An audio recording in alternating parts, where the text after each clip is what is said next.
का कोई पंडित नहीं, कोई ठाकुर साहब नहीं, कोई लालाजी नहीं, कथित कोई बड़ी जात का लोग नहीं।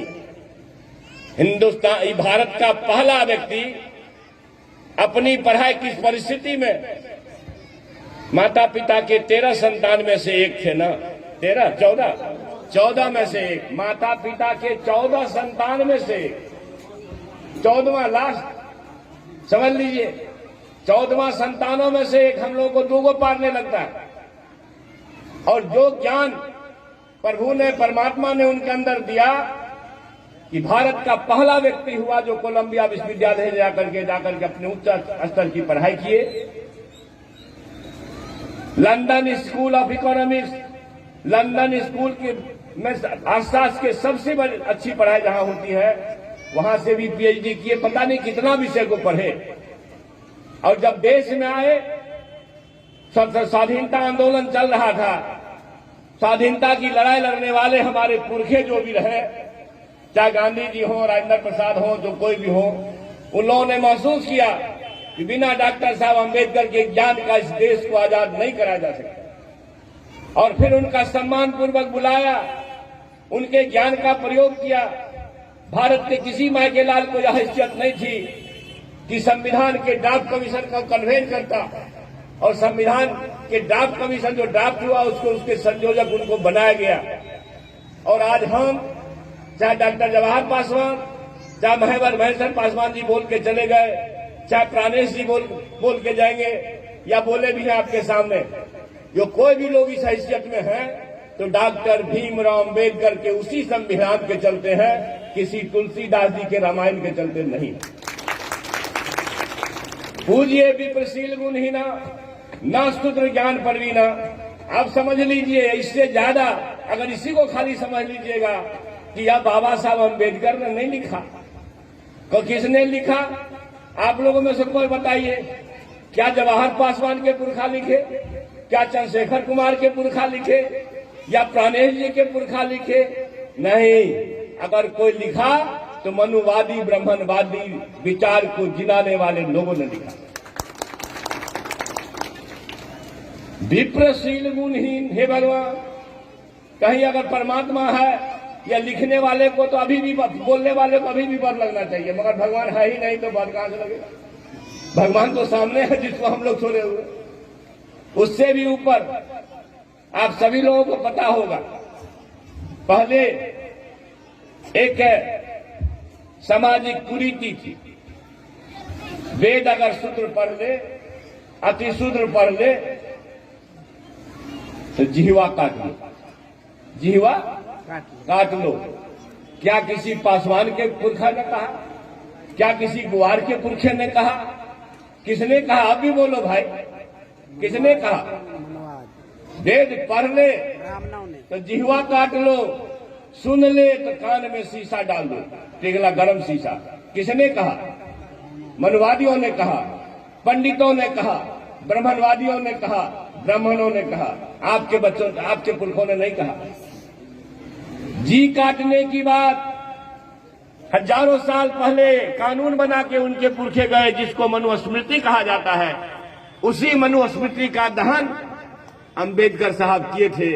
इसलिए मनुस्मृति को चलाने वाले लोगों से नफरत कहना चाहिए, न कि अभी सुने महेश्वर भाई ने बताया हमारे गांव में क्या है भाई, चिरौरी में दुसाध चेतना उत्थान परिषद, दुसाध उत्थान परिषद, चमार उत्थान परिषद, गुआर उत्थान परिषद, इससे काम चलने वाला नहीं है।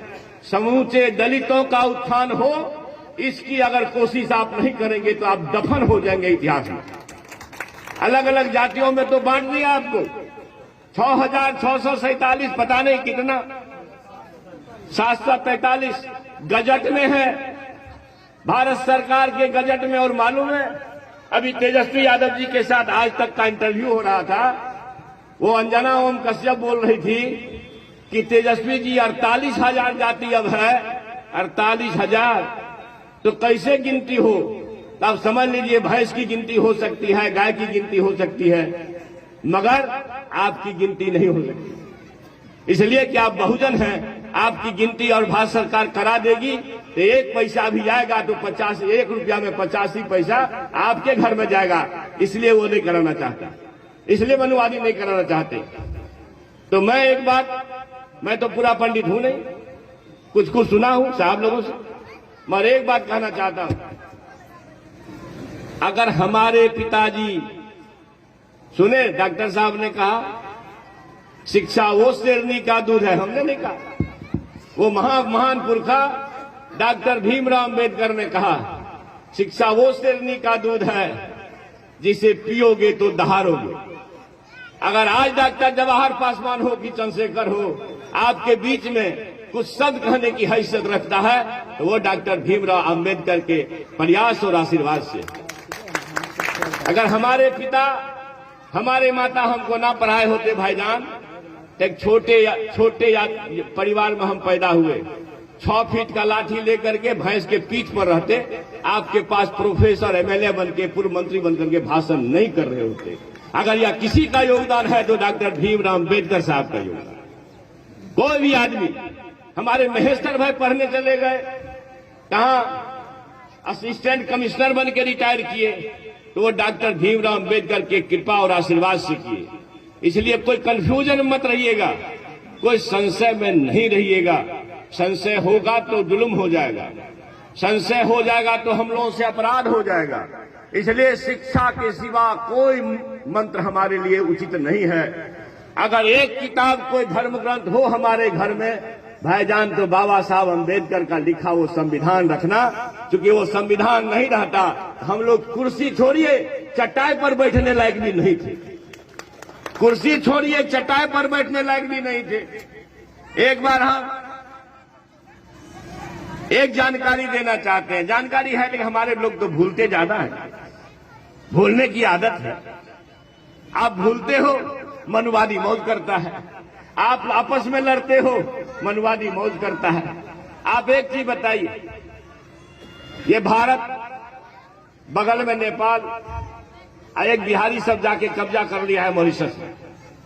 दुनिया का 3 देश है, ये 3 देश में चलता है। हेऊ गुआर छियो, हेऊ चमार छियो, हेऊ दुसाद छियो, हेऊ मुसहर छियो, हेऊ ठाकुर छियो, हेऊ बनिया छियो।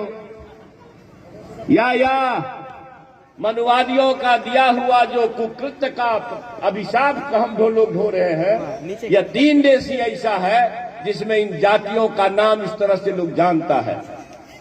दुनिया के सैकड़ों देश हैं, चीन है, जापान है, अमेरिका है, लंदन है, रूस है। दुनिया के सैकड़ों देश, 3 देश को छोड़ करके कहीं इस जाति का नामो निशान नहीं है। इसका मतलब अगर परमात्मा ने, प्रभु ने बीज लगाया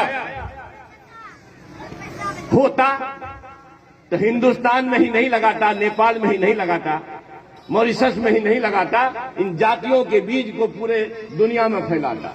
मगर क्या कारण है भाई कि इन 3 कथित हिंदू देश, प्रभावित देश में ही जातियों का इसलिए प्रादुर्भाव हुआ कि पंडितों को, मनुवादियों को, ब्राह्मणवादियों को ये कहना था कि जब तक आपस में लड़ोगे नहीं तब तक अपना मौज होगा नहीं।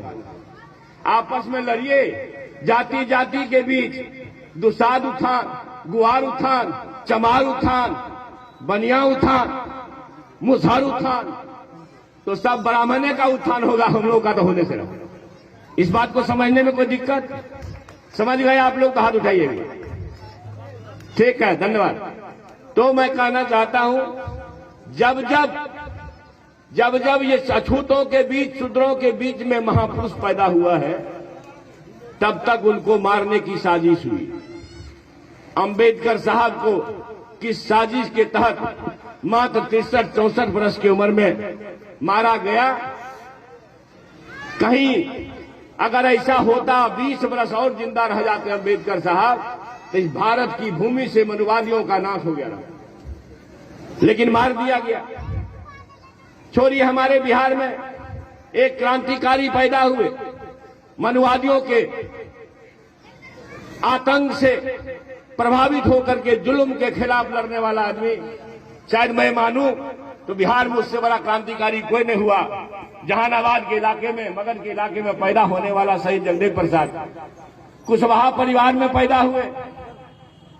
मनवादियों के जो रोज के अत्याचार इतना होता था, आज हाजीपुर में भी एक कत्ल हुआ, बलात्कार किया, हमारे दलित के बच्ची के साथ उसका कत्ल कर दिया गया। सामूहिक बलात्कार के बाद हंगामा चल रहा है।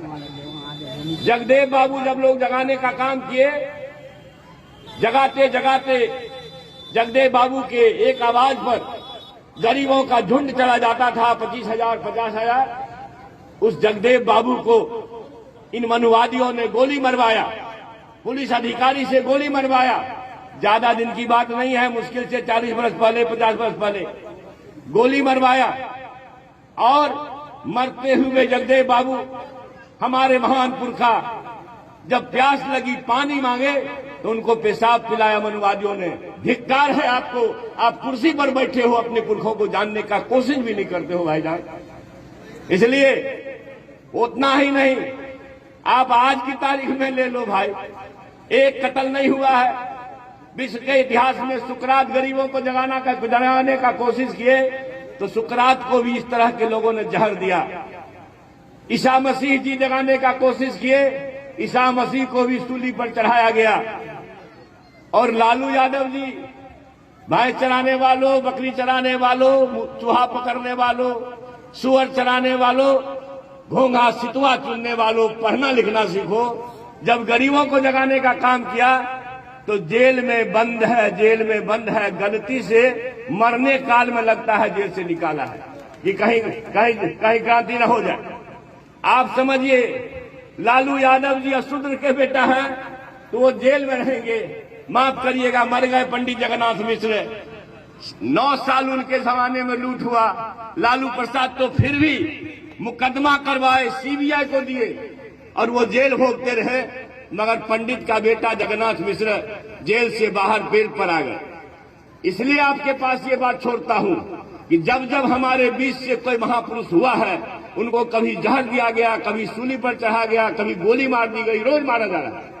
इसलिए आप सभी लोगों से कहना चाहता हूं कि पूजिए विप्रशील गुणहीना, ना शूद्र ज्ञान परवीना।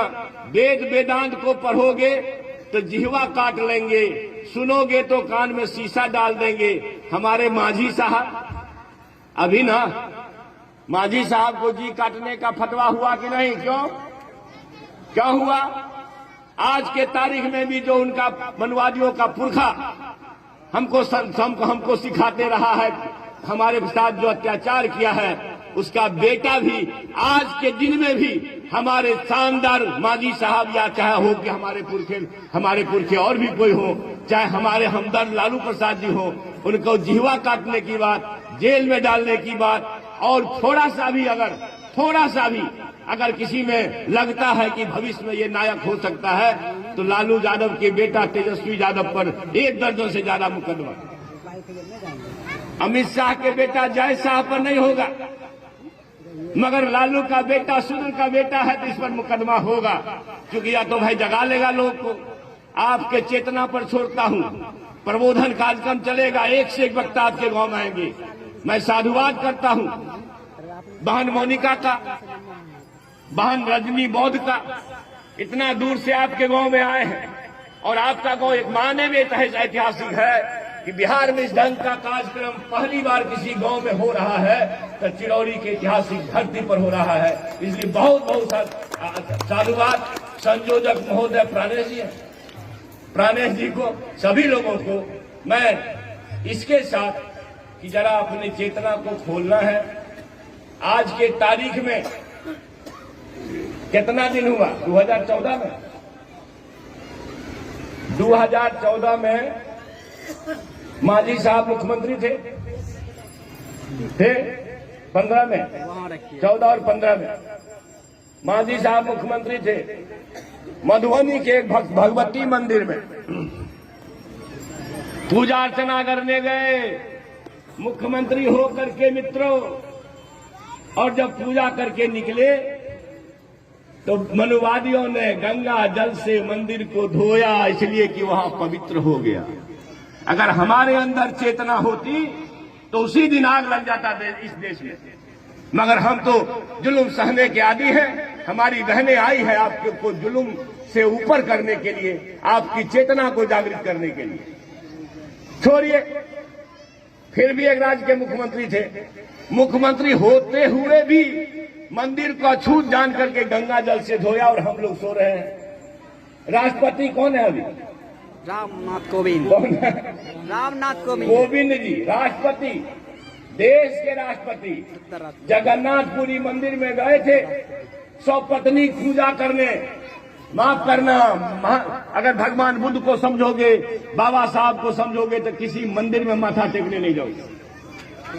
इसलिए कि जब आपके राष्ट्रपति अछूत जात में पैदा होने वाला राष्ट्रपति को मंदिर के बाहर गर्भगृह में नहीं जाने दिया, मंदिर के बाहर से लौटा दिया गया। और हम सोशल मीडिया पर देखे थे राष्ट्रपति भवन से सब लोगों को शोकॉज इशू हुआ है। अगर हमारे अंदर चेतना होता तो दलित के बेटा राष्ट्रपति है मगर मंदिर में घुसने की इजाजत उसको नहीं है। इसलिए हे 85% लोगों, याद रखना, अगर तुम जग जाओगे तो एक सुई के तिनका बराबर भी मनुवादियों को जगह नहीं मिलेगा। जय भीम, जय भारत, इनकलाब जिंदाबाद।